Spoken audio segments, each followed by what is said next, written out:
नमस्कार। आकाशवाणी से प्रस्तुत है समाचार संध्या।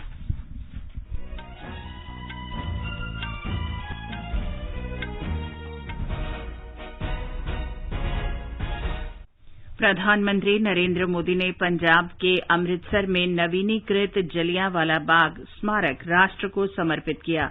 उन्होंने कहा, जलियांवाला बाग ने अनगिनत क्रांतिकारियों को भारतीय स्वतंत्रता आंदोलन में मर मिटने की प्रेरणा दी।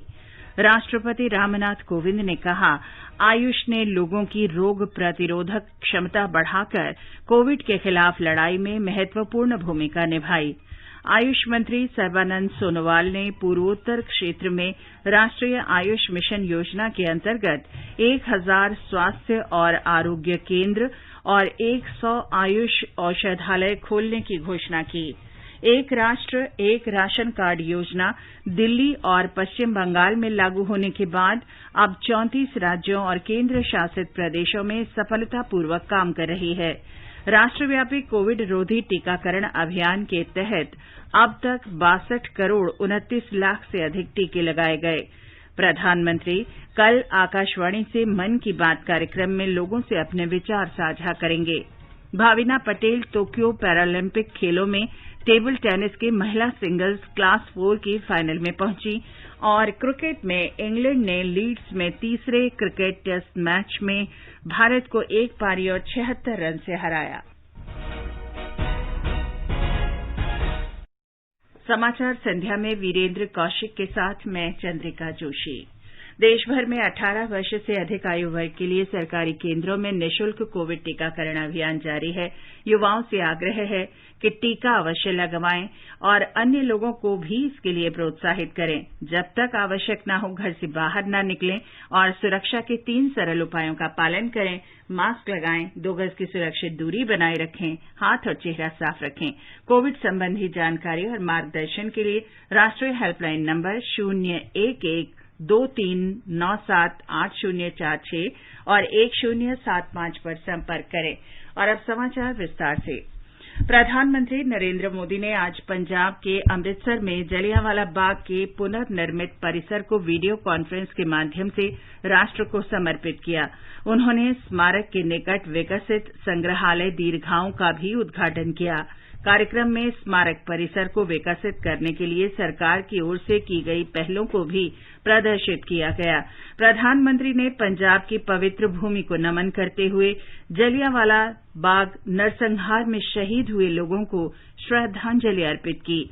उन्होंने कहा कि जलियांवाला बाग एक ऐसा स्थान है जहां सरदार ऊधम सिंह और सरदार भगत सिंह जैसे अनगिनत क्रांतिकारियों को देश की आजादी के लिए मर मिटने की प्रेरणा दी। जलियांवाला बाग वो स्थान है जिसने सरदार ऊधम सिंह, सरदार भगत सिंह जैसे अनगिनत क्रांतिवीरों, बलिदानियों, सेनानियों को हिंदुस्तान की आजादी के लिए मर मिटने का हौसला दिया। 13 अप्रैल 1919 के वो 10 मिनट हमारी आजादी की लड़ाई की वो सत्य गाथा, चीर गाथा बन गए, जिसके कारण आज हम आजादी का अमृत महोत्सव मना पा रहे हैं। उन्होंने कहा कि आज हम उन सभी बेगुनाह बच्चे, बच्चियों, बहनों और भाइयों को याद कर रहे हैं जिनके सपने जलियांवाला बाग की दीवारों पर गोलियों के निशान के रूप में दिखाई पड़ते हैं। श्री मोदी ने कहा कि अमृत महोत्सव के अंतर्गत गांव-गांव में स्वतंत्रता सेनानियों को याद किया जा रहा है। अमृत महोत्सव में आज गांव-गांव में सेनानियों को याद किया जा रहा है, उनको सम्मानित किया जा रहा है। देश में जहां भी आजादी की लड़ाई के महत्वपूर्ण पड़ाव है, उनको सामने लाने के लिए एक समर्पित सोच के साथ प्रयास हो रहे हैं। देश के राष्ट्र नायकों से जुड़े स्थानों को आज संरक्षित करने के साथ ही वहां नए आयाम भी जोड़े जा रहे हैं। जलियांवाला बाग की तरह ही आजादी से जुड़े दूसरे राष्ट्रीय स्मारकों का भी नवीनीकरण जारी है। प्रधानमंत्री ने कहा कि नेशनल वॉर मेमोरियल युवाओं में राष्ट्र रक्षा की भावना जागृत कर रहा है। मुझे संतोष है कि नेशनल वॉर मेमोरियल आज के युवाओं में राष्ट्र रक्षा और देश के लिए अपना सब कुछ न्यौछावर कर देने की भावना जगा रहे हैं। देश को सुरक्षित रखने के लिए पंजाब सहित देश के कोने कोने को जो हमारे वीर सैनिक शहीद हुए हैं, आज उनको उचित स्थान और उचित सम्मान मिला है। प्रधानमंत्री ने कहा कि गुरबानी हमें सिखाती है कि जब हम अपनी परेशानियों के साथ साथ एक दूसरे की समस्याओं को भी महसूस करेंगे तो हमें प्रसन्नता होगी। गुरबानी हमें सिखाती है सुखो होवे सेव कमाणिया, अर्थात सुख दूसरों की सेवा से ही आता है। हम सुखी तभी होते हैं जब हम अपने साथ साथ अपनों की पीड़ा को भी अनुभव करते हैं। इसलिए आज दुनिया भर में कहीं भी कोई भी भारतीय अगर संकट में गिरता है तो भारत पूरे सामर्थ्य से उसकी मदद के लिए खड़ा हो जाता है। प्रधानमंत्री ने कहा कि कोरोना काल हो या अफगानिस्तान का संकट, दुनिया ने इसे लगातार महसूस किया है। उन्होंने कहा कि ऑपरेशन देवी शक्ति के तहत हम अफगानिस्तान से अपने भाई बहनों को वापस ला रहे हैं।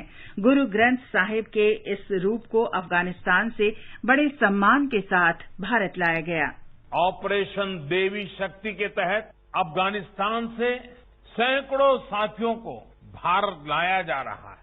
चुनौतियां बहुत हैं, हालात मुश्किल है, लेकिन गुरु कृपा भी हम पर बनी हुई है।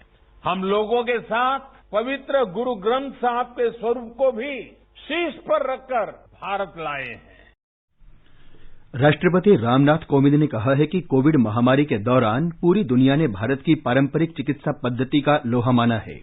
उन्होंने कहा कि समय आ गया है कि आयुष चिकित्सा पद्धति को विश्व स्तर पर पहचान दिलाई जाए।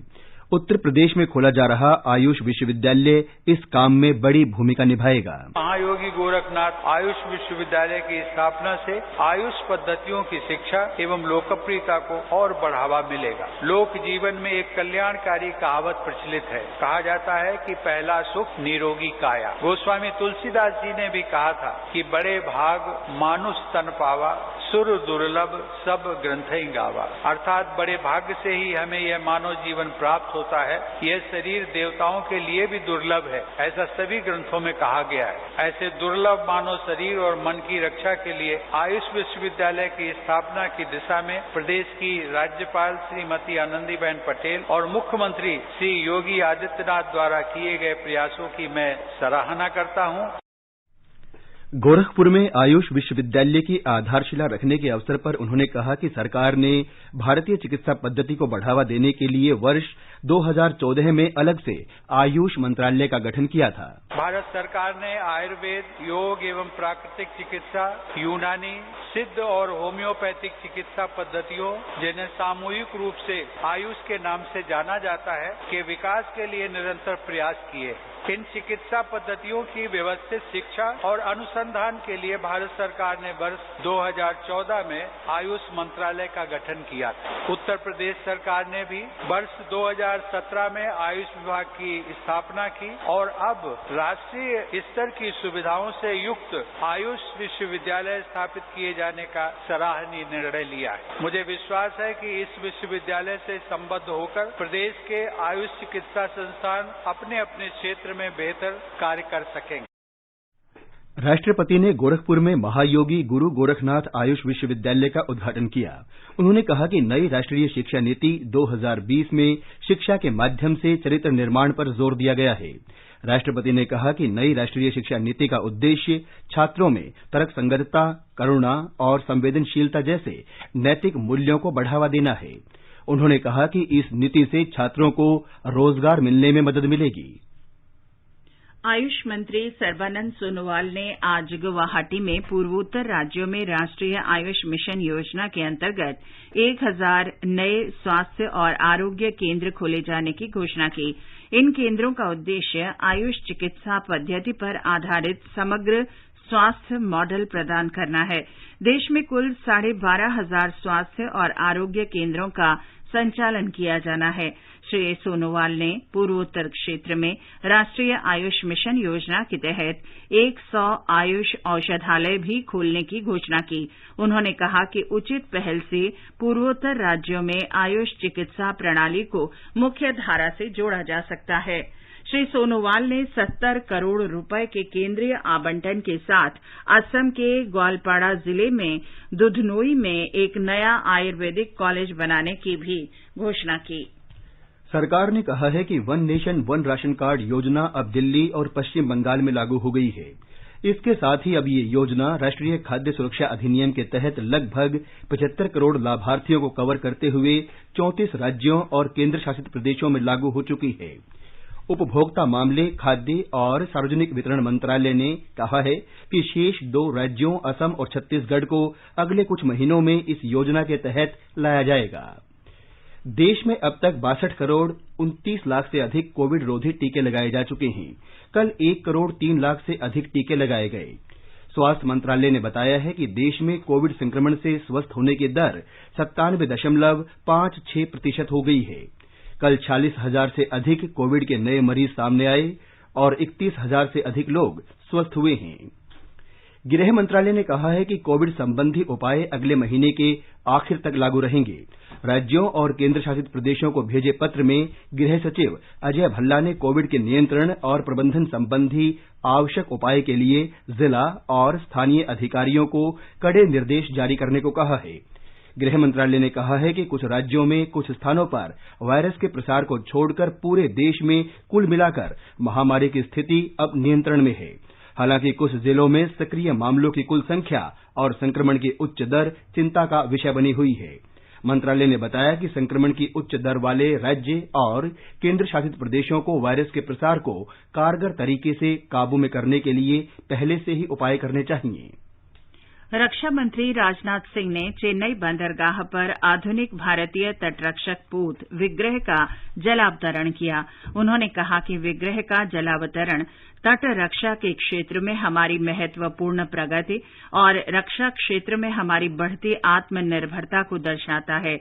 रक्षा मंत्री ने कहा कि स्वदेश में निर्मित 100 मीटर लंबे इस पोत में अत्याधुनिक नेविगेशन प्रणाली लगी है, जो तटीय सीमाओं पर गश्त लगाने के लिए उपयोगी है। Which is about 100 meters long, is equipped with the latest technologies of the day, be it the navigation system or communication equipment, sensors or other installed equipment. All these are going to meet the needs not only of today but also the future for a long time to come. The Coast Guard has always been ready to extend help our neighboring countries in line with the spirit inclusiveness.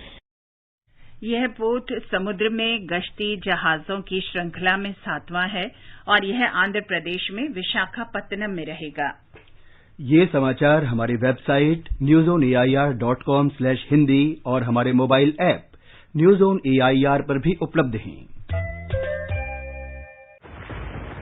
लो राधा, बारिश से बचने के लिए छाता तो मैं ले आई। Dengue और चिकनगुनिया से बचने का उपाय वो कौन करेगा? ये तो किसी ने बताया ही नहीं। मैं बताती हूँ। पानी से भरी टंकियों व बर्तनों को अच्छी तरह ढककर रखें। हर सप्ताह कूलर को खाली करके सुखाकर दोबारा भरें। घर व आसपास टूटे बर्तन, डिब्बे, टायर इत्यादि में पानी जमा न होने दें। मच्छरों के काटने से बचने के लिए कॉइल, क्रीम, मशीन आदि का प्रयोग करें। डेंगू के मच्छर दिन में काटते हैं, इसलिए पूरे शरीर को ढकने वाले कपड़े पहने। बुखार हो तो डॉक्टर की सलाह लें। समझ गयी? हाँ, समझ गयी और अब दूसरों को भी बताऊंगी।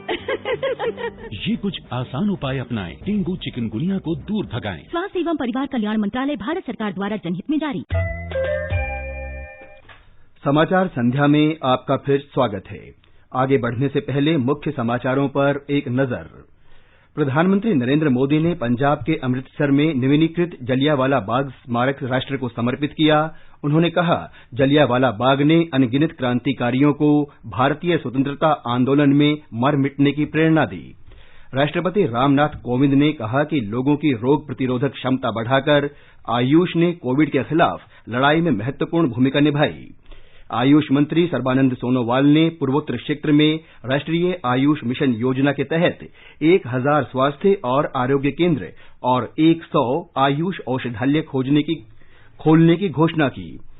एक राष्ट्र एक राशन कार्ड योजना दिल्ली और पश्चिम बंगाल में लागू होने के बाद अब 34 राज्यों और केंद्र शासित प्रदेशों में सफलतापूर्वक काम कर रही है।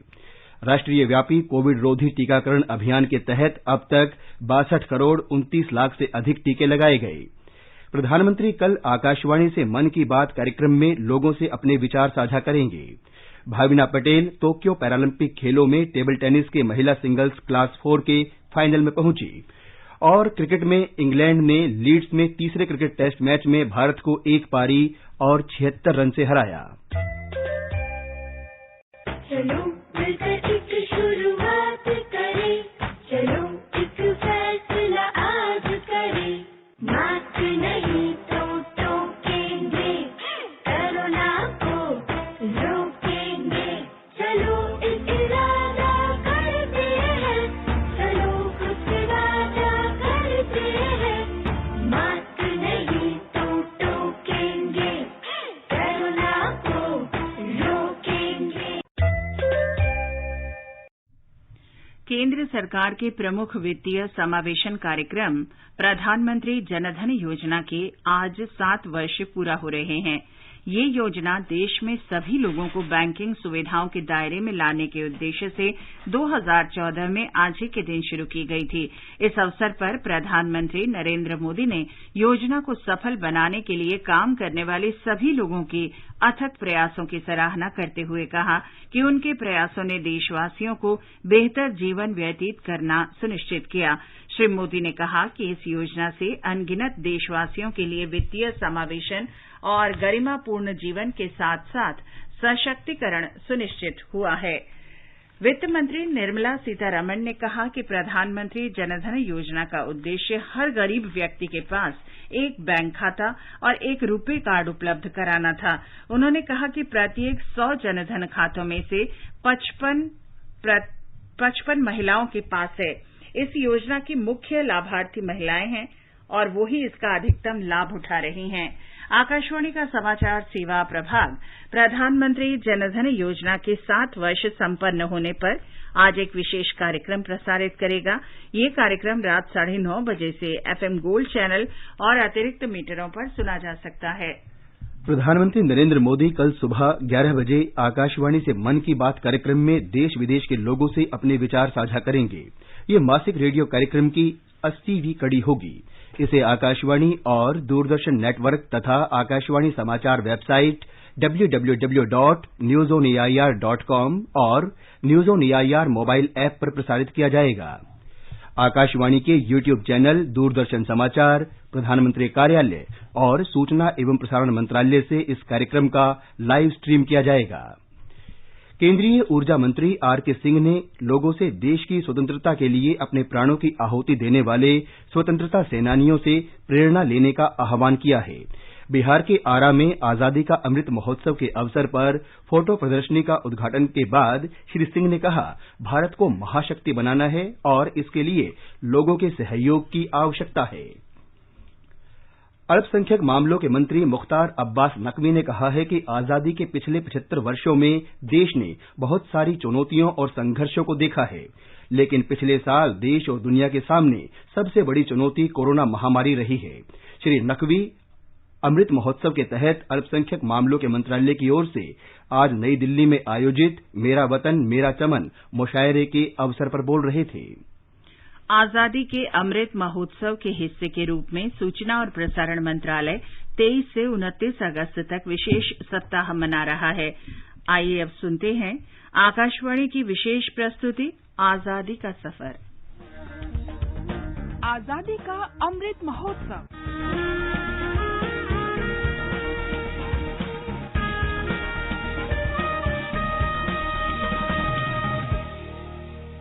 आजादी का सफर आकाशवाणी समाचार के संग एक राष्ट्र का जन्म। भारत का गौरवशाली स्वतंत्रता संग्राम आधुनिक विश्व में घटित महानतम संघर्षों में से एक है।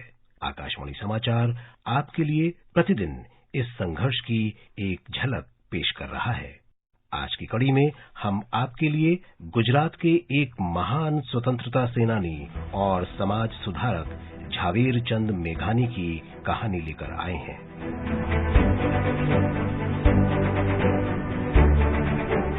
झावेर चंद मेघानी का जन्म आज ही के दिन 1896 में गुजरात के सुरेंद्रनगर जिले के चोटीला कस्बे में हुआ था।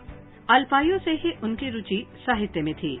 उन्होंने अपनी पहली कविता केवल 12 वर्ष की आयु में लिखी थी। उन्होंने संस्कृत और अंग्रेजी दोनों साहित्यों में डिग्री हासिल की। इस ख्याति प्राप्त कवि और लेखक को सिंधुडो पुस्तक लिखने के लिए 2 साल जेल की सजा सुनाई गई थी, जिसमें ब्रिटिश राज के खिलाफ स्वतंत्रता संग्राम में भाग लेने वाले युवाओं को प्रेरित करने वाले गीत शामिल थे। इस दौरान उन्होंने गोलमेज सम्मेलन के लिए गांधी जी की लंदन यात्रा पर आधारित काव्यात्रिपुटी लिखी थी। महात्मा गांधी ने उन्हें राष्ट्रीय कवि की उपाधि से सम्मानित किया था। सरदार वल्लभ भाई पटेल ने उनकी प्रशंसा करते हुए कहा था कि मेघानी का स्वर साहस से ओतप्रोत था। उनके प्रसिद्ध गीतों में से एक मन मोर बनी थंगट करे, मेरा मन एक मोर की तरह नाचता है 2013 की हिंदी फिल्म गोलियों की रासलीला रामलीला में इस्तेमाल किया गया था।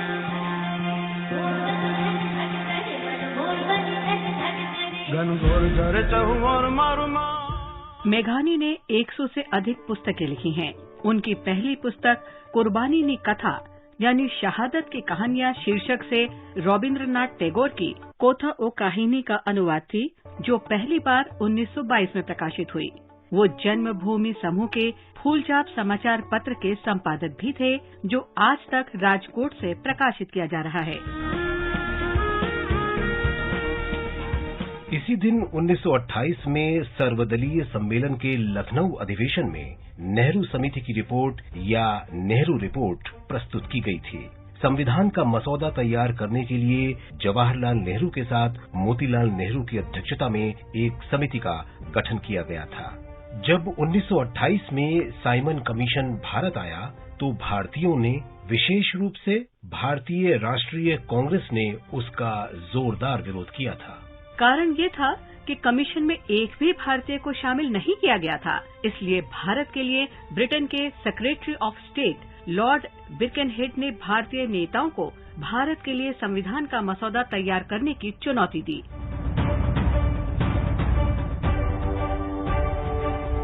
जिसका अर्थ ये था कि भारतीय एक आम रास्ता खोजने और संविधान का मसौदा तैयार करने में सक्षम नहीं थे।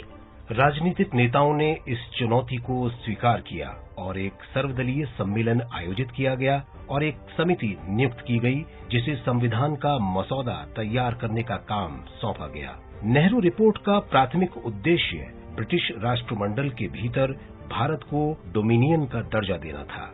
रिपोर्ट की कुछ मुख्य सिफारिशों में केंद्र के पास अवशिष्ट शक्तियों के साथ सरकार के संघीय रूप का गठन, 19 मौलिक अधिकारों की स्थापना, जिनमें 21 वर्ष से अधिक उम्र के पुरुषों और महिलाओं को वोट देने का अधिकार हो, नागरिकों के रूप में पुरुष और महिलाओं के समान अधिकार, राज्य का कोई धर्म न होना और सर्वोच्च न्यायालय के निर्माण का प्रस्ताव जैसी सिफारिशें शामिल थीं।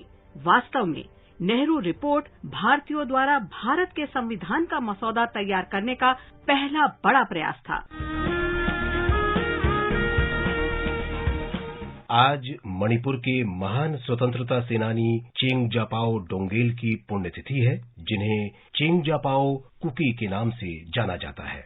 वे उन कुकी नेताओं में से एक थे जिन्होंने 1917 से 1919 के कुकी विद्रोह के दौरान ब्रिटिश सत्ता पर सवाल उठाया था। द्वितीय विश्व युद्ध के दौरान उन्होंने आजाद हिंद फौज के बैनर तले अंग्रेजों के औपनिवेशिक और सामंती अधिकार के खिलाफ कुकी समुदाय को संगठित किया। वे डोंगल कबीले के शहर एसन के प्रमुख थे। चेंगजापाओ के शासनकाल के दौरान एसन की महिमा दूर दूर तक फैल गई और ये सबसे शक्तिशाली शहर बन गया। ब्रिटिश सरकार ने चेंगजापाओ डोंगल के उदय और कुकी समुदाय के विद्रोह को भारत के पूर्वी हिस्से के लिए एक गंभीर खतरे के रूप में देखा। चेंगजापाओ डोंगेल को गिरफ्तार कर 4 साल के लिए जेल भेज दिया गया। भारत को आजादी मिलने के बाद सरकार ने कुकी नायकों की बहादुरी और उनके द्वारा लड़े गए स्वतंत्रता संग्राम की याद में कुकी INN के निर्माण के लिए अनुदान दिया, जो आज इम्फाल शहर के केंद्र में स्थित है।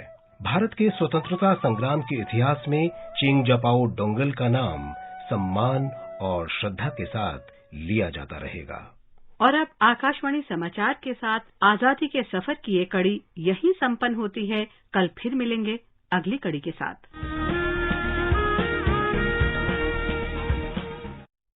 दूरदर्शन कल सुबह से आजादी का सफर और स्वाधीनता संग्राम कार्यक्रम का प्रसारण करेगा।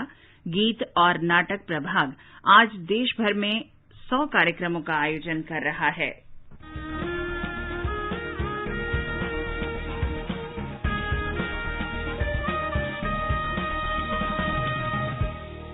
आजादी के आंदोलन के खजाने में ऐसे ढेरों शब्द जिन्होंने बदल दिए इतिहास। तारीख बदलने वाले लफ्जों पर आकाशवाणी समाचार ला रहा है विशेष कार्यक्रम धरोहर, हर सोमवार।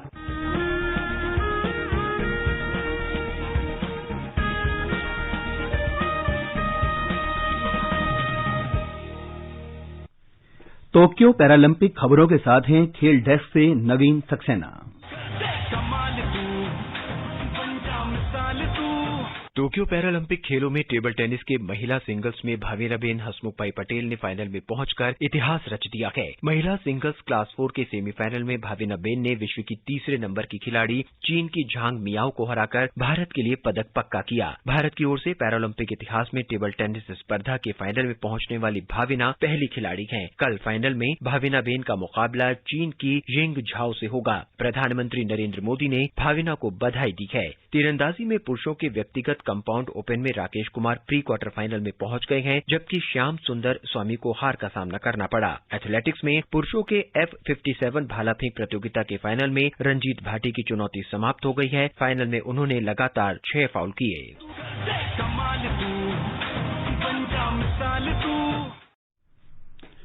इंग्लैंड ने भारत को तीसरे क्रिकेट टेस्ट मैच में 1 पारी और 76 रन से हरा दिया है। हेडिंग्ले में आज चौथे दिन भारतीय टीम कल के स्कोर 2 विकेट पर 215 रन से आगे खेलते हुए महज 278 रन पर सिमट गई। चेतेश्वर पुजारा ने सर्वाधिक 91 रन बनाए। इंग्लैंड ने पहली पारी में 432 रन बनाए थे, जबकि भारत की पहली पारी केवल 78 रन पर सिमट गई थी। श्रृंखला का अगला मैच 2 सितंबर से ओवल में खेला जाएगा। 5 मैचों की श्रृंखला में दोनों टीमें 1-1 की बराबरी पर हैं। पहला टेस्ट मैच ड्रॉ रहा था। भारत में प्रत्यक्ष विदेशी निवेश का प्रवाह बढ़ गया है। सरकार द्वारा प्रत्यक्ष विदेशी निवेश की नीति में सुधारों, निवेश को बढ़ावा और कारोबार में सरलता के पहलुओं पर उठाए गए कदमों के कारण निवेश बढ़ा है। इस वर्ष अप्रैल से जून की अवधि में देश में 22.53 अरब डॉलर का कुल एफडीआई आया, जो पिछले वर्ष की इसी अवधि में आए 11.84 अरब डॉलर के मुकाबले 90% अधिक है। भारतीय विशिष्ट पहचान प्राधिकरण UIDAI ने कहा है कि उसकी सभी सेवाएं ठीक से काम कर रही हैं। आधार को पैन या EPFO से जोड़ने में आ रही कथित दिक्कतों के बारे में मीडिया की खबरों पर UIDAI ने कहा है कि ये खबरें सही नहीं हैं। उत्तराखंड में पिछले 2 दिनों से जारी बारिश के कारण कई राष्ट्रीय राजमार्ग और अन्य ग्रामीण सड़कें बंद हो गई हैं। प्रशासन सड़कों को खोलने के कार्य में जुटा है।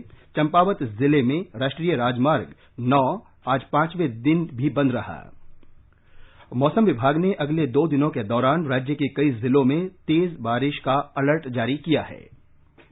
और अंत में मुख्य समाचार एक बार फिर। प्रधानमंत्री नरेंद्र मोदी ने पंजाब के अमृतसर में नवीनीकृत जलियांवाला बाग स्मारक राष्ट्र को समर्पित किया। उन्होंने कहा, जलियांवाला बाग ने अनगिनत क्रांतिकारियों को भारतीय स्वतंत्रता आंदोलन में मर मिटने की प्रेरणा दी। राष्ट्रपति रामनाथ कोविंद ने कहा कि आयुष ने लोगों की रोग प्रतिरोधक क्षमता बढ़ाकर कोविड के खिलाफ लड़ाई में महत्वपूर्ण भूमिका निभाई। आयुष मंत्री सर्बानंद सोनोवाल ने पूर्वोत्तर क्षेत्र में राष्ट्रीय आयुष मिशन योजना के अंतर्गत 1000 स्वास्थ्य और आरोग्य केंद्र तथा 100 आयुष औषधालय खोलने की घोषणा की। एक राष्ट्र एक राशन कार्ड योजना दिल्ली और पश्चिम बंगाल में लागू होने के बाद अब 34 राज्यों और केंद्र शासित प्रदेशों में सफलतापूर्वक काम कर रही है। राष्ट्रव्यापी कोविड रोधी टीकाकरण अभियान के तहत अब तक 62 करोड़ 29 लाख से अधिक टीके लगाए गए।